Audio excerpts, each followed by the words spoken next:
واللي بيحصل في بورسعيد هو اللي بيحصل في ميت بشار في الشرقيه، وهو اللي بيحصل في العمليه، والمتهم فيهم واحد. اللي بيقسم مصر هو واحد، اللي بيقسم مصر هو اللي احنا خرجنا من 25 يناير 2012 لنادي بسقوطه.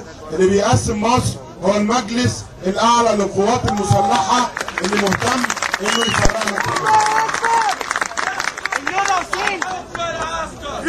يسقط حكم العسكر.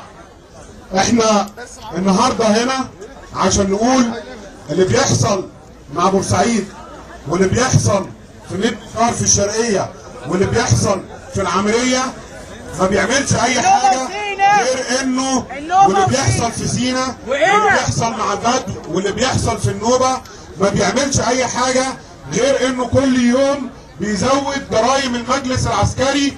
جريمه جديده، جريمه جديده مش هنسيبها تمر بدون عقاب. جريمه جديده معاها ما نقدرش نقول ان هيبقى في خروج امن. مفيش في مصر خروج امن لمجرم. المجرم القصاص القصاص، القرآن الراس بالراس، القصاص القصاص، القرآن الراس بالراس.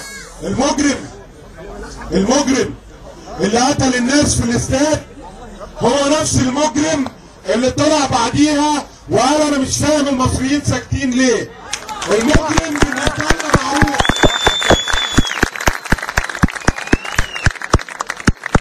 المجرم بالنسبه لنا معروف، والمجرم مش هو مدير الامن، والمجرم مش المحافظ، والمجرم مش وزير الداخليه، ومش هنقعد كل مره نسيب الحمار ونمسك في البردعه. احنا عارفين ان المجرم هو الحمار.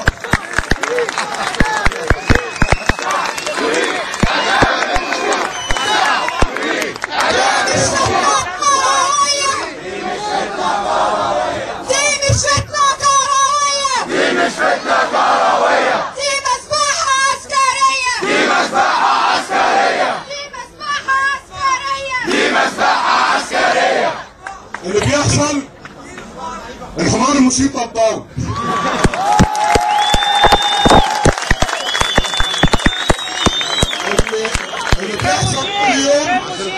اللي بيحصل كل يوم بيأكد لنا،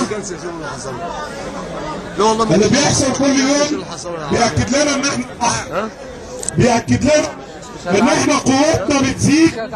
كل لما العدو بتاعك شراسته تزيد، كل ما تعرف ان انت اقوى، كل ما تعرف ان هو خايف، لانه كل يوم بيعمل جرائم وعارف انه هيتحاكم عليها، عارف ان احنا مش هنسيبه يمر بدون محاكمه، عارف ان القوه الرئيسيه في مصر هي قوه الشعب، قوه ال80 مليون اللي ما قبلوش ان يحكموا المستبد ومش هيقبلوا ان يحكموا معسكري فوق ال80.